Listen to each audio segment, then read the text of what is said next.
아멘.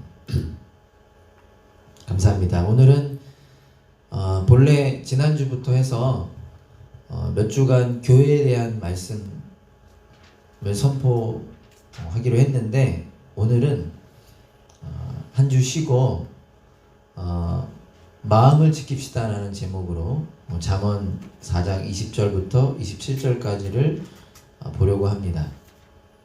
저와 여러분들에게 익숙한 말씀이고, 저도 여러 번 선포했던 말씀이지만, 이 코로나로 인해서 또다시 5일간 락다운 된다라는 소식을 듣고 기도하는 중에 좀 이 말씀을 다시 한번 저 스스로도 기억하고 좀 선포하고 싶다.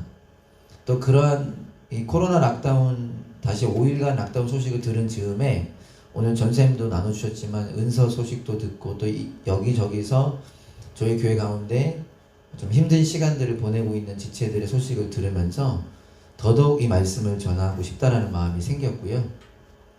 이런 분들 계실 수 있습니다. 그 5일인데 뭐 그냥 지나갈 수 있습니다. 참 용기 있는 좋은 말임과 동시에 여러분,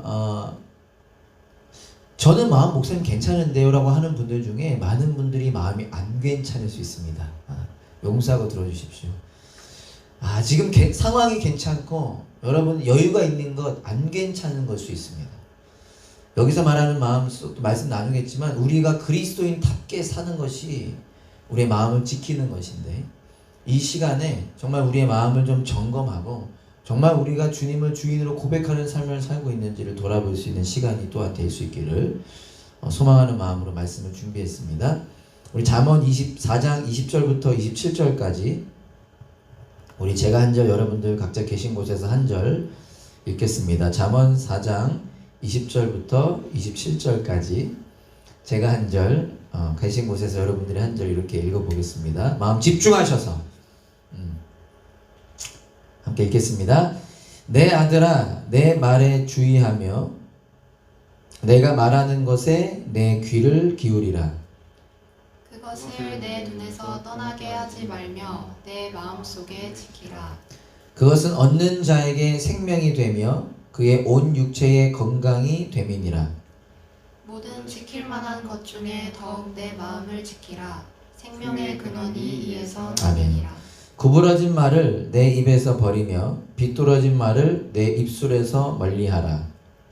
내 눈은 바로 보며 내 눈꺼풀은 내 앞을 곱게 살펴. 내 발이 행할 길을 평탄하게 하며 내 모든 길을 든든히 하라.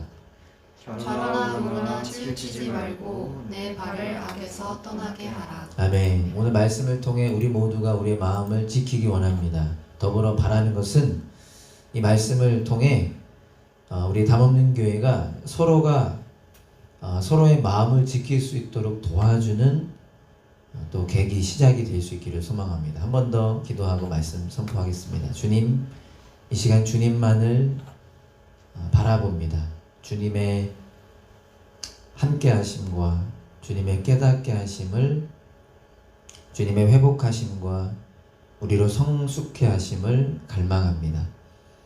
부족한 자입니다. 저의 부족함과 혹 실수함은 거두어 주시고 온전히 주님께서 우리 한 사람 한 사람에게 말씀해 주시기를 간구합니다. 우리의 마음을 점검하고 또 우리의 마음을 지키고 또 서로가 서로를 도와주는 시작이 되게 하여 주시옵소서. 예수님 이름으로 기도합니다. 아멘. 감사합니다. 여러분 축복합니다. 23절은 이렇게 선포합니다. 모든 지킬 만한 것 중에 더욱 내 마음을 지키라. 잠언 4장 23절 여러분 다 잘 아시는 말씀인데 오늘 다 외우십시오. 이미 외우신 분들은 살아내길 바라고요. 모든 지킬 만한 것 중에 더욱 내 마음을 지키라. 여러분, 우리가 살아가면서 지켜야 할 것이 많습니다. 무엇이 있나요? 혹시 본인이 뭘 지키고자 하는지 모르는 분은 저한테 물어보시거나 친한 분들한테 물어보십시오. 내가 뭘 중요하게 여기는 것 같아? 다른 사람들 눈에 다 보이는데요. 여러분, 우리가 무엇을 지키려고 할까? 좀 지켜야 되는 것들 많고 지켜야 될 필요가 있죠. 뭐가 있습니까? 가족 지키고 싶어 하죠. 돈 지키고 싶어 합니다. 특히 한국인들 중요시 여기는 것 중에 하나가 명예를 지키고 싶어 합니다. 호주에 살다 보니까 비자 우리가 참 중요하죠. 비자 문제도 중요하고 코로나로 인해서 우리가 더 인지하게 된 것 중에 하나가 바로 여러분 다들 마스크 끼고 다니시잖아요. 왜 그렇습니까? 건강, 우리의 건강, 우리의 생명 중요시 여깁니다. 그런 것도 다 중요하고 정말 우리가 지켜야 하는 것들인데 오늘 잠언 4장에서 하나님의 말씀은 우리에게 무엇을 선포하느냐? 그러한 것들 중에 그 무엇보다도 너의 마음을 지키라라고 선포합니다. 다 중요합니다. 중요하지만 가장 중요한 것이 있는데 바로 우리의 마음이라는 거예요. 왜 마음을 지켜야 하느냐? 생명의 근원이 이에서 남이니라. 이 마음은 생명의 근원이기 때문이라는 거예요. 이 마음을 지키는 문제는 우리의 생명과 관련되어 있는 문제이기 때문이라는 거죠. 저와 여러분들이 마음을 지키기 원하는데요. 이 마음을 지키냐 못 지키느냐의 문제가 우리의 생명과 관련되어 있다는 것을 기억하기 원합니다. 한국 속담 중에 이런 말이 있죠. 호랑이 굴에 들어가도 몰라요 혹시? 호랑이 굴에 들어가도 정신만 차리면 산다라는 속담이 있습니다. 무슨 말이죠?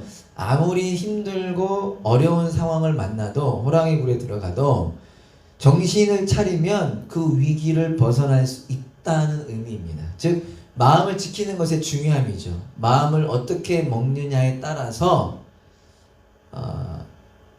아무리 큰 어려움 가운데에도 그 어려움을 헤쳐나가고 살아낼 수 있고 다른 사람들 보기에 아주 작은 문제이더라도 그 문제 가운데 우리의 마음을 지키지 못하면 그 문제에 먹히고 우리의 삶을 살아낼 수 없다라는 의미일 수 있겠습니다. 그런데 여러분 오늘 잠언 말씀은 그보다 더 깊은 내용입니다. 이 땅에서의 생명 중요합니다. 그러나 그보다 더 깊은 내용인데요. 내 마음을 지키라 생명의 근원이 이에서 남이니라 에서의 이 생명은 무엇이죠? 여기서의 생명은 하나님과의 관계를 의미한다고 말할 수 있겠습니다. 하나님과의 관계. 우리가 너무 익숙한 표현일 수 있지만 죄인인 저와 여러분들을 하나님께서 하나님의 자녀로 삼아 주셨습니다.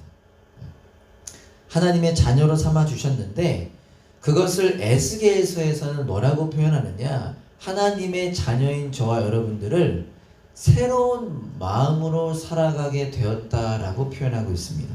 우리 에스겔 36장 25절, 26절 제가 읽어보겠습니다. 저희가 이제 막 읽기 시작했죠. 에스겔서 36장 25절, 26절에 이런 표현이, 이런 말씀이 있습니다. 맑은 물을 너희에게 뿌려서 너희로 정결하게 하되, 깨끗하게 하되, 곧 너희 모든 더러운 것에서와 모든 우상 숭배에서 너희를 정결하게 할 것이며 또 새 영을 너희 속에 두고 무엇을 너희에게 주되? 새 마음을 너희에게 주되 너희 육신에서 굳은 마음을 제거하고 부드러운 마음을 줄 것이며. 하나님의 자녀가 된 저와 여러분들을 하나님께서 어떻게 하셨다라고 말씀하시죠? 새로운 마음을 주셨다라고 말씀하십니다. 즉 너희 안에 이 마음을 죄송합니다. 즉 모든 지킬 만한 것 중에 더욱 내 마음을 지켜라.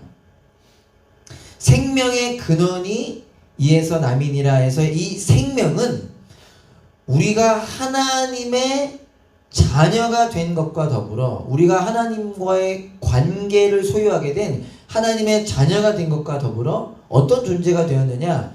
새로운 마음을 가진 존재, 새로운 마음으로 살아가게 된 새로운 존재, 새로운 삶을 살게 된 존재를 의미하는 것입니다. 그것이 생명의 의미라는 것입니다. 그렇다면 마음을 지킨다라고 하는 것은 무엇일까요? 잠언을 지혜서라고 표현하는데요. 잠언은 지혜에 대해서, 지혜롭게 살아가는 것에 대해서 말하고 있습니다. 그리고 그 핵심은 하나님을 경외하는 것이 지혜의 근본이다라고 표현할 수 있습니다. 세상에서 말하는 지혜가 아니라 잠언에서 말하고 있는 지혜는 하나님을 경외하는 것이, 그래서 하나님 안에서 살아가는 것이 지혜의 근본이다라고 표현하고 있습니다. 그러한 핵심, 그러한 문맥과 이어서 오늘 잠언 4장 23절을 해석한다면, 마음을 지킨다라고 하는 것은 하나님을 경외하는 것이 지혜의 근본이니까, 마음을 지키는 것은 그 하나님, 우리의 인생의 주인 되신, 우리를 만드시고 우리를 구원하신, 우리의 삶을 이끌어 가시는 그 하나님께 우리의 마음을 가져가는 것, 그것이 마음을 지키는 것입니다. 다른 말로 우리의 마음을 하나님께로 향하는 것. 여러분들의 마음과 생각에 하나님을 두는 것, 하나님을 바라보고 하나님을 의지하는 것, 그것이 마음을 지키는 것이고요. 그렇게 할 때 우리는 우리의 생명을 지킬 수 있는 것입니다. 이 땅에서의 생명뿐만이 아니라 새로운 마음을 가진 새로운 존재로서의 삶을 지킬 수 있는 것입니다. 코로나라고 하는 상황 가운데 두려울 수밖에 없죠. 그러나 그 두려움을 이겨내고 하나님의 자녀로서의 삶을 살아낼 수 있는 것, 그것이 우리의 마음을 지키는 것입니다. 그래서 바울이 로마서에서 이렇게 선포합니다. 로마서 12장 2절 말씀인데요. 우리 가능한 분들 함께 같이 선포해 봅시다. 로마서 12장 2절 말씀 시작. 너희는 이 세대를 본받지 말고 오직 마음을 새롭게 함으로 변화를 받아 하나님의 선하시고 기뻐하시고 온전하신 뜻이 무엇인지 분별하도록 하라. 바울이 무엇을 선포합니까? 저와 여러분들은 더 이상 그냥 살아가는 사람이 아니라는 거예요. 여러 번 목사님들을 통해서, 존경하는 선배님들을 통해서 많이 들어보시지 않았습니까? 너무 강하다, 레디컬하다라고 우리가 불편하게 들을지도 모르겠지만, 여러분, 우리의 삶은 그냥 살아가는 삶 아닙니다. 80년, 100년 학교 가서, 좋은 직장 가서, 좋은 집 사고, 좋은 차 사고, 그렇게 편안하게 살아가는 것, 거기서 멈추는 삶이 우리의 삶이 아니라는 것입니다. 그렇게 하면 안 된다, 그것이 필요 없다라는 얘기가 아니라, 그냥 그렇게만 살아가는 삶이 우리의 삶이 아니라, 우리의 삶은 그보다 더 능력있고 아름답고 그거보다 더 근사한 삶인데, 어떤 삶이죠? 하나님의 뜻을 분별하고 그 뜻에 순종하는 삶으로 부름받았다라는 것입니다. 그런데 문제는 뭐냐? 우리가 사는 이 세상이 우리를 가만히 두지 않는다라는 거예요. 뭐 유별나게 그렇게 살아가느냐, 뭐 그렇게 너희들만 그렇게 살아가느냐, 이 세상이 우리를 가만히 두지 않는다라는 거예요. 그래서 로마서 12장 2절 앞에 뭐라고 선포했었습니까? 너희는 이 세대를 본받지 말고, 우리 주위에 있는 사람들, 우리가 살아가는 이 세상, 성경에서는 어그러지고 거스르는 세상이라고 이야기하잖아요. 무엇을 거스르는 겁니까? 살아계신 하나님, 그 하나님의 뜻을 거스르는 세상, 그 세상이 저와 여러분들로 하여금 우리가 어떤 존재로 부름받았는지를 잊어버리게 한다는 것입니다. 지난 주일 설교, 교회란 부르심을 받은 공동체다. 하나님께서 그의 아들의 십자가와 부활로 우리를 살리시고 하나님의 자녀라는 삶으로 부르셨는데, 이 세상이 우리로 하여금 그것을 잊어버리게 한다는 거예요. 코로나도 마찬가지죠. 코로나라고 하는 아주 가슴 아프고 끔찍한 이 바이러스로 인해서 우리로 하여금 두려움에 사로잡히게 하고, 우리로 하여금 외로움에 사로잡히게 하고, 우리로 하여금 이 현실에 사로잡히게 한다는 것입니다. 그래서 우리로 하여금 하나님의 뜻을 잊어버리고 그 뜻에 순종하지 않고 내가 주인 되어 내 마음대로 살아가게 만드는 것이 이 세상이라는 거예요. 그래서 바울이 선포하는 것입니다. 오직 마음을 새롭게 함으로 변화를 받아라. 마음을 새롭게 함으로 변화를 받아라. 여러분, 우리의 마음이 새로워지고 우리가 변화를 받는 것은 시작부터 끝까지 다 하나님께서 하시는 것입니다. 하나님의 은혜로만 가능합니다. 조금 설교 초반에 읽었던 에스겔서 말씀에 나오듯이 우리의 악한 마음, 더러운 마음을 깨끗하게 하시고 우리로 새로운 마음을 갖게 하시는 분은 오직 하나님이십니다. 하나님의 은혜로만 가능합니다. 우리의 실력과 우리의 능력과 우리의 의지로 할 수 없습니다. 그렇다고 하여서 우리는 아무것도 하지 않고 가만히 있느냐? 또 그건 아니라는 거예요. 우리를 새롭게 하시고 우리로 변화되게 하시고 우리로 하나님의 자녀로 살아가게 하시는 것은 하나님의 은혜로 가능한 것이지만 그 안에서 바울이 뭐라고 선포하죠? 마음을 새롭게 함으로 우리가 우리의 마음을 새롭게 하라는 것입니다. 마음은 하나님이 새롭게 하시는 건데 마음을 새롭게 하라? 어떤 의미입니까? 그 새롭게 하신 하나님의 은혜에 반응하라는 거예요. 우리를 하나님의 자녀 되게 하신 그 하나님께 반응하여 그 하나님을 바라보라는 것입니다. 히브리서 말씀 잘 아시죠? 믿음의 주여 또 온전하게 하시는 이 믿음의 시작이요 믿음의 창시자요 우리의 믿음을 완성하게 하시는 이 예수님을 뭐하라고 선포합니까? 바라보라 라고 선포하는 것입니다. 우리에게 믿음을 주신 분, 우리의 믿음을 완성하게 하실 분도 예수님이십니다. 그런데 우리가 해야 될 일이 있으니 무엇이죠? 그 예수님을 바라보라는 것입니다. 예수님이 누구시며 그 예수님이 우리에게 어떤 일을 행하셨는지를 바라보라는 것입니다. What has Jesus done? WHJD. 여러분, 예수님의 십자가와 부활. 저는 아직 경험해보지 못했지만 저희 교회에서 제가 여러 번 너무 자주 이야기하는데 감사한 것 중에 하나가 저희 교회에 아이들이 많다는 것입니다. 그 아이들의 부모님이 아이들을 낳고 그 아이를 키우다 보면 하나님의 마음을 알게 된다는 거예요.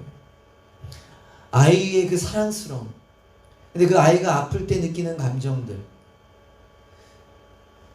하나님께서 그의 아들 예수 그리스도를 저와 여러분들을 위하여 이 땅에 보내시고 십자가에서 죽게 하셨다라는 것. 여러분, 예수님을 믿는다라고 하는 것은 그것을 소유하고 깨닫고 경험하게 된 것 아닙니까? 어떻게 예수님이 우리를 위해 죽으실 수 있는가? 그 은혜로 저와 여러분들이 하나님의 자녀가 되었는데 그 은혜를 바라보고 기억하고 붙잡으라. 그것이 우리의 마음을 지키라라고 하는 하나님의 선포인 것입니다. 사랑하는 형제자매 여러분, 우리 가운데 지금 마음이 무너진 분들, 무너져가는 분들이 계실 수 있습니다. 마음이 공격을 받고 마음이 상한 분들이 계실 수 있습니다. 특별히 코로나로 인해서 벌써 얼마나 긴 시간입니까? 근데 이제 멜번은 좋아진 줄 알았더니 다시 시작된 락다운으로 인해서 또 이 락다운이 길어지면 어떨까라고 하는 그 마음으로 인해서 아니면 코로나에는 영향을 받지 않지만 여러 가지 다른 이유들로 인해서 여러분들의 마음이 공격받고 상하고 무너지고 또 어떤 의미에서는 그 마음이 다른 마음으로 두 마음을 품는 마음으로 이어지는 상황일 수도 있겠습니다. 그러한 상황 가운데 우리 모두가 내 마음을 지키라라고 하는 하나님의 말씀을 붙잡기 원합니다. 정말 작은 것 하나가요, 우리의 마음을 공격하는 것 같습니다. 그러한 것을 우리가 기억하고 우리의 마음을 하나님께로 향하기 원합니다. 여러분, 엊그제 금요예배 말씀 혹시 기억하십니까? 예수님을 믿게 된, 예수님을 주인으로 고백하게 된 우리 모두에게 이 내적인, 내면의 충돌과 싸움이 있다고 했습니다. 주님을 따르고자 하는 마음과 육체의 소욕, 육체의 욕심을 따르고자 하는 마음에 싸움이 있다 그랬습니다. 여러분 한번 점검해 보시기를 소망합니다. 많은 분들이 저는 아무런 문제가 없는데요. 그 문제 없음 가운데 여러분 내적인 내면의 충돌과 싸움은 반드시 있어야 합니다. 그래서 우리가 어떻게 해야 한다고 선포했죠? 우리 안에 계신 성령님을 따라 행하라. 우리 안에 계신 성령님을 따라 행할 때 우리는 성령의 열매를 맺는 은혜를 누릴 수 있다는 것이죠. 그것이 우리의 마음을 지키는 것이다 라는 것입니다. 마음을 지키는 저와 여러분 되기를 소망하는데요. 그 마음을 지키는 것과 관련하여 간단하게 세 가지를 우리가 기억하면서 오늘 하루 이번 한 주 이 세 가지를 훈련하는 저와 여러분 될 수 있기를 소망합니다. 첫 번째는요. 마음을 지키기 위해서 우리의 귀와 눈을 지켜야 한다는 것입니다. 마음을 지키는 것은 예수님을 바라보는 것. 간단하게 말하자면 그 예수님께서 우리에게 무엇을 행하셨는지를 기억하는 것인데 그 안에서 저와 여러분들이 귀와 눈을 지키는 훈련을 하기를 바랍니다. 20절부터 22절까지 한 번 더 읽어보겠습니다. 잠언 기자가 이렇게 선포하며 내 아들아 내 말에 주의하며 내가 말하는 것에 너의 귀를 기울이라.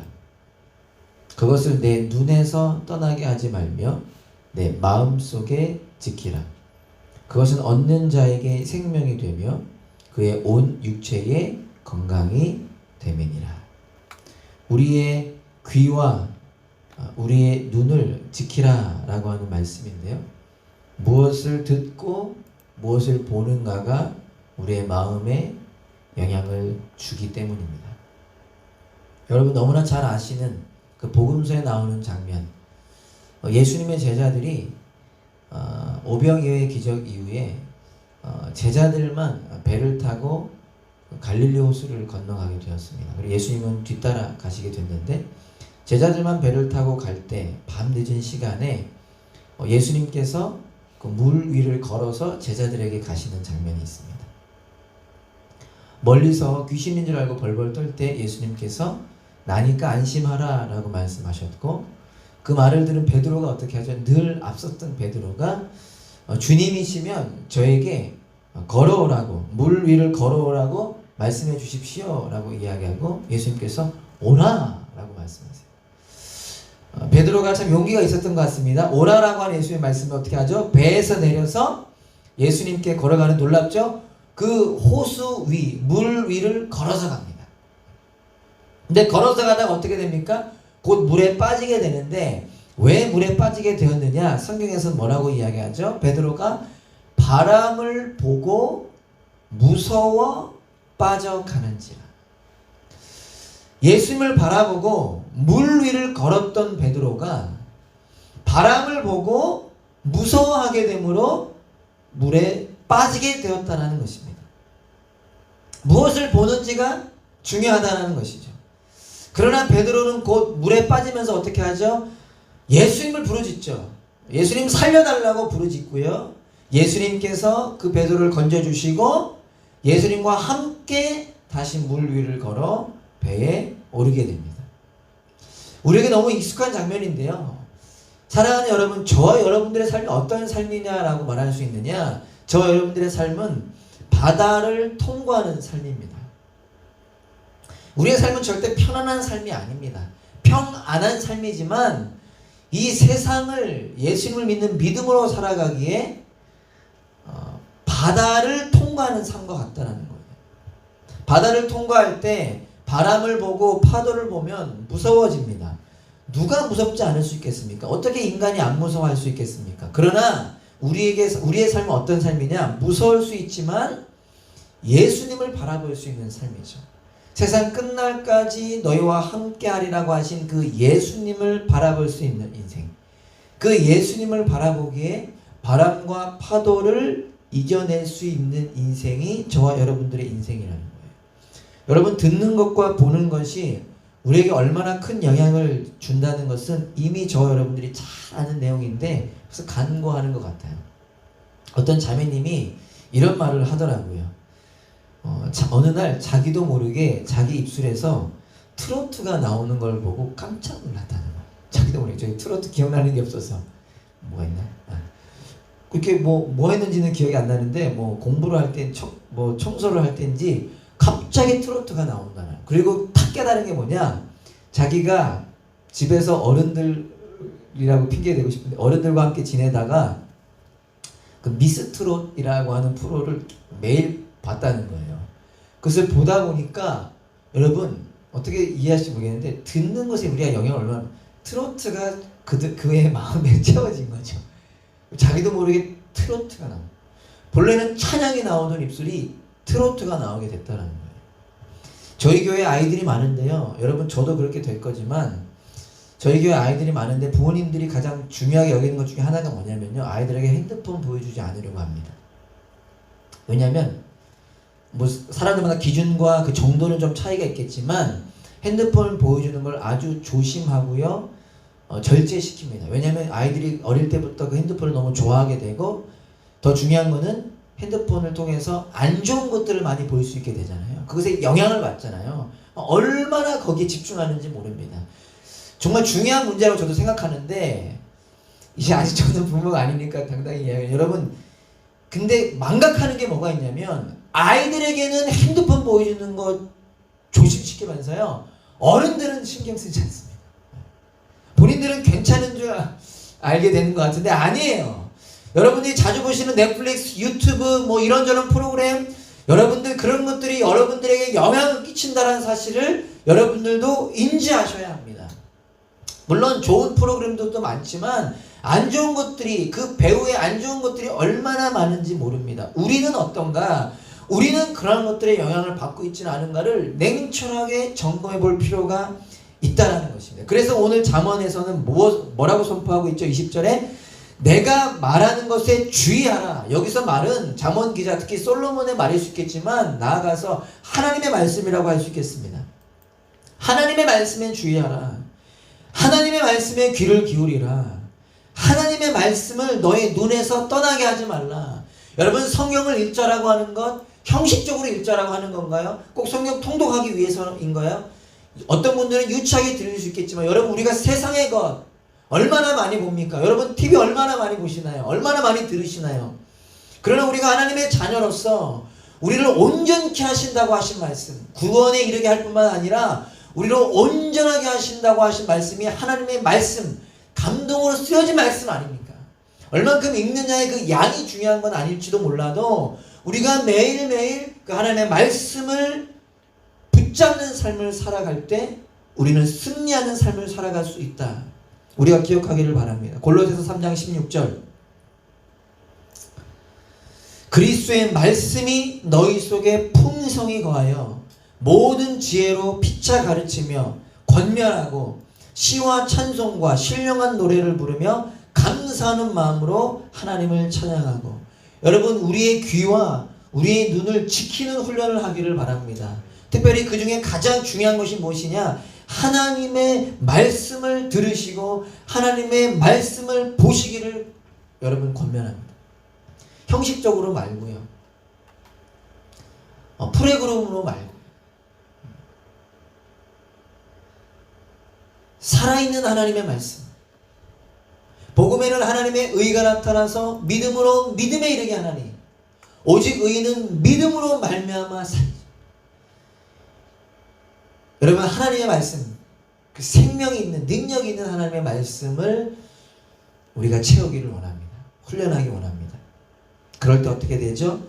그 말씀으로 서로를 권면할 수 있고 그 말씀으로 서로를 세울 수 있는 것입니다. 공동체로서 오늘 말씀의 목표 중에 하나가 무엇입니까? 목적 중에 하나가 무엇입니까? 서로를 격려하는 것. 여러분 공동체로 서로의 귀와 눈을 지킬 수 있도록 돕는 저와 여러분들 될 수 있기를 소망합니다. 어떤 분들에게는 기도로, 어떤 분들에게는 또 사랑의 권면으로, 어떤 분들은 따뜻한 충고로 우리의 귀와 눈을 지킬 수 있는 저와 여러분 되기를 소망합니다. 두 번째로 마음을 지키기 위해서는요, 우리의 입술을 지켜야 합니다. 입술을 지키는 훈련을 하자. 23절, 24절입니다. 모든 지킬 만한 것 중에 더욱 내 마음을 지키라. 생명의 근원이 이에서 남이니라. 구부러진 말을 너의 입에서 버리며 비뚤어진 말을 내 입술에서 멀리하라. 여러분 이것도 너무 잘 아는 말씀이죠. 그러나 잠언 기자가 선포합니다. 마음을 지키는 문제는 우리 입술의 문제와 우리의 말의 문제와 연결되어 있다는 것입니다. 여러분 한번 생각해 보세요. 우리의 마음에 있는 것이 우리의 말로 나오게 됩니다. 또 평상시엔 괜찮을 수 있는데 어떤 심리학자, 상담학자 이렇게 얘기했던 것 같은데 그 사람이 정말 피곤할 때 그 사람의 진짜 모습이 나온다고 이런 얘기가 예전에 유행한 적이 있었던 걸로 기억하는데요. 여러분 이렇게 우리가 풀어져 있을 때 우리의 마음에 있는 말들이 나옵니다. 혹은 바쁠 때, 지쳐 있을 때, 그죠?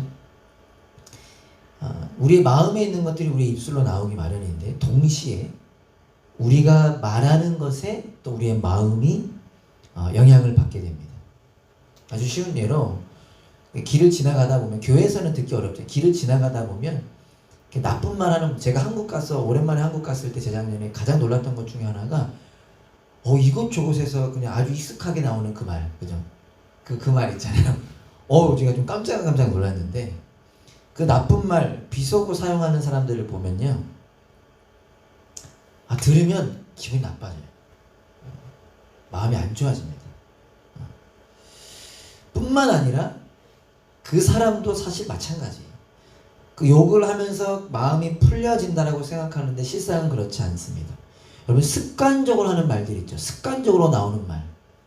결국 그 습관적으로 나오는 말이요, 그 사람의 마음과 삶을 이끌어갑니다. 영향을 줍니다. 우리가 잘 볼 수 있는데요. 즉 무엇을 말하는가가 우리의 마음에 영향을 주게 되는 것입니다. 잠언 4장 24절 그래서 말하는 거죠. 구부러진 말을 버리고 비뚤어진 말을 멀리하라. 쉽게 말하면 왜곡된 말, 속이는 말, 거짓된 말, 하나님이 기뻐하시지 않는 말을 의미하는데 그 말들을 우리의 입술에서 제거하는 훈련을 하라는 것입니다. 우리의 입술을 지키는, 우리의 혀를 지키는 훈련을 하라는 말인 것입니다.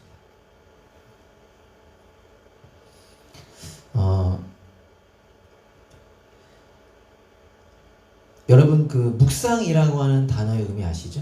전사님께서도 몇 번 선포해 주신 걸로 제가 기억하는데, 묵상, 성경에서 묵상이라고 하는 것은 우리 흔히 묵상이라고 하면 아침에 큐티할 때 묵상한다고 할 때 이렇게 성경 읽고 가만히 생각하는 것으로만 이해할 때가 많은데, 그 의미를 포함하면서 동시에 어떤 의미야? 묵상하다라고 하는 뜻은 이렇게 읊조린다, 으르렁거린다, 뭐 이런 예를 많이 들죠. 개나 짐승들이 먹잇감을 가지고 막 으르렁거리면서 막 핥는 것을 포함하는데, 우리의 입술을 계속해서 사용하여 고백하는 것.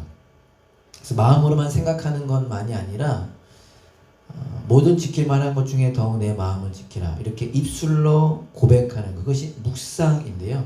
왜 그것을 강조하느냐? 입술로 고백하면서 우리의 귀도 듣고 우리의 마음도 듣고 그렇게 우리 입술이 기억하면서 우리의 삶이 그 말씀에 반응하게 된다는 것입니다. 그래서 아까 읽었던 말씀 한 번 더 읽으면 골로새 3장 16절에 그리스도의 말씀이 너희 속에 풍성히 거하여, 그래서 어떻게 하라고 하죠? 모든 지혜로 서로를 가르치고 권면하고 시와 찬송과 신령한 노래를 부르라 라고 얘기해요. 그러니까 입술의 훈련, 하나님의 말씀으로 하나님을 찬양하고 하나님께 감사하고 또 그 말씀을 선포하고 서로를 권면하는 훈련이 우리 가운데 있기를 소망합니다. 제가 어떤 분께 들은 이야기인데요. 여러분 덴젤 워싱턴이라고 들어보셨나요? 꽤 유명한 배우로 알고 있는데, 이 덴젤 워싱턴이 저는 확인 못 해봤는데 참 성숙한 그리스도인이라고 표현한다고 해요. 근데 이분이 할머니가 이분에게 가르쳐준 하루를 기도로 시작하는 방법이 있다고 합니다. 그러니까 우리가 기도해야 된다는 생각을 모르는 분들이 누가 있겠어요? 근데 둘 중에 하나인데 기도가 무엇인지를 정확하게 모르거나 혹은 아직 기도의 훈련이 되지 않은 것인데 여러분 기도해야지라고 생각만 하는 것보다 기도하는 훈련을 할 수 있기를 바라는데 이 덴젤 워싱턴에게 할머니가 어떻게 하면 하루를 기도로 시작할 수 있는지를 알려주셨는데 아주 간단합니다. 잠자기 전에 슬리퍼를 침대 밑에 두라는 것입니다.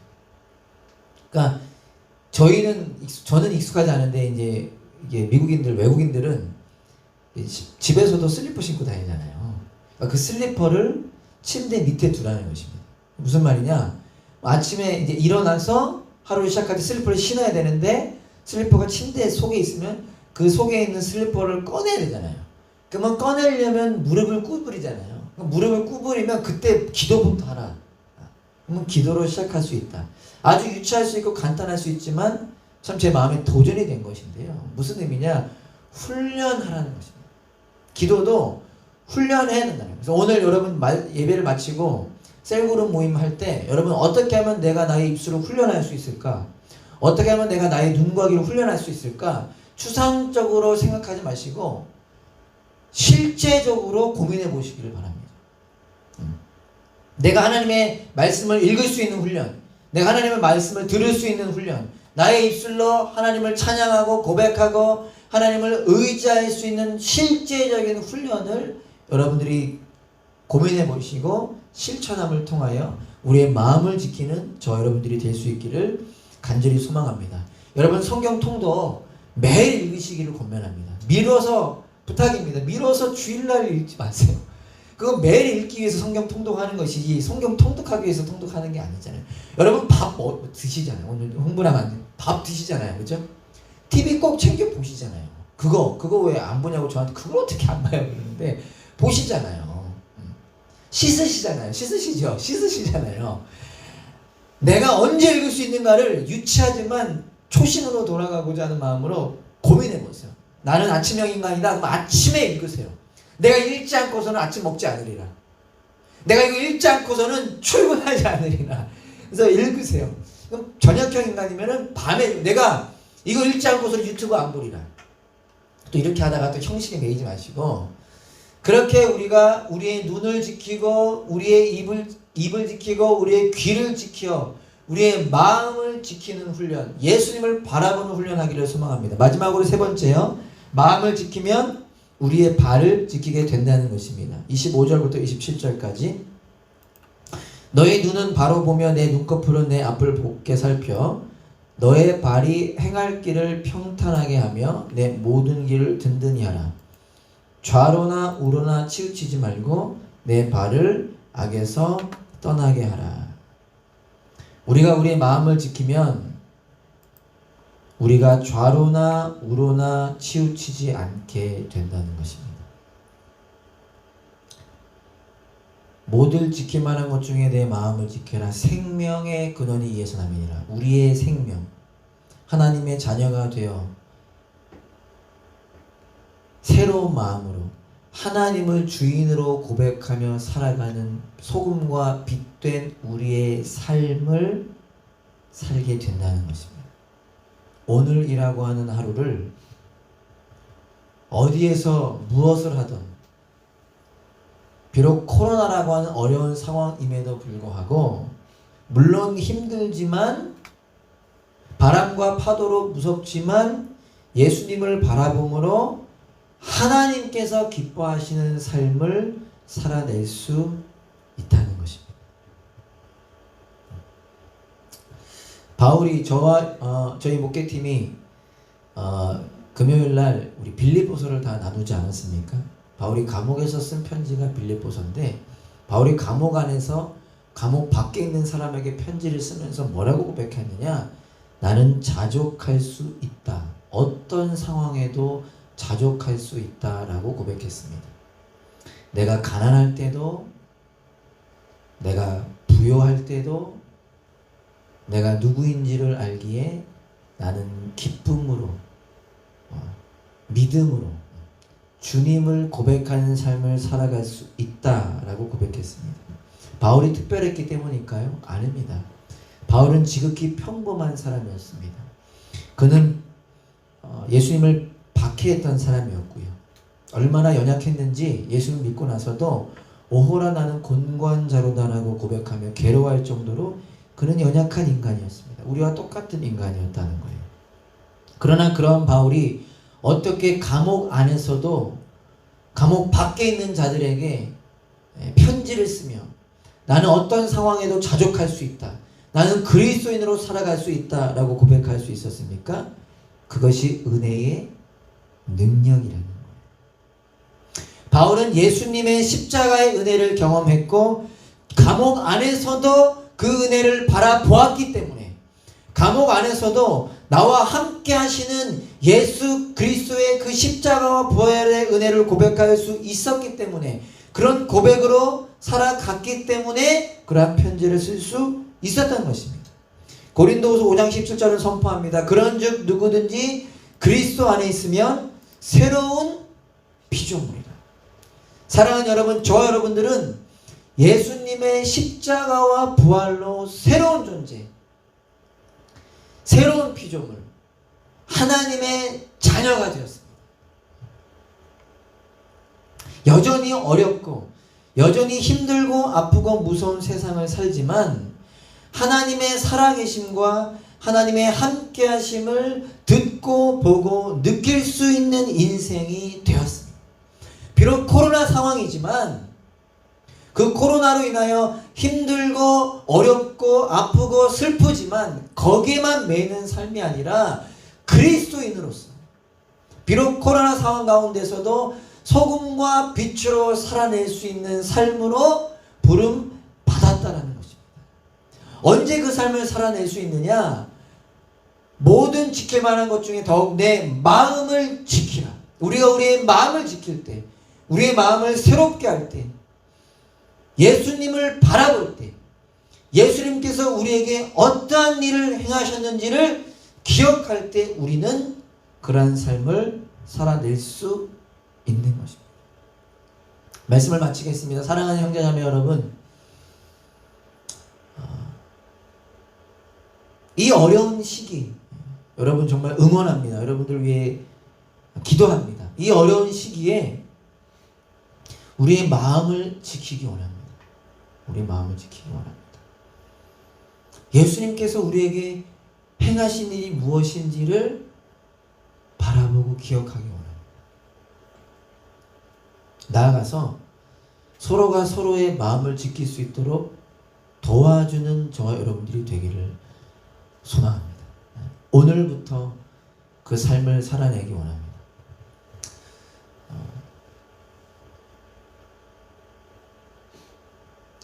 여러 가지 어려움 가운데 있는 분들 계실 수 있습니다. 마음이 무너진 분들, 예배가 무너진 분들, 기쁨을 잃으신 분들, 감사를 잃으신 분들, 우리 그런 한 사람 한 사람을 서로 격려하면서 세워가는 저와 여러분들 될 수 있기를 간절히 소망합니다.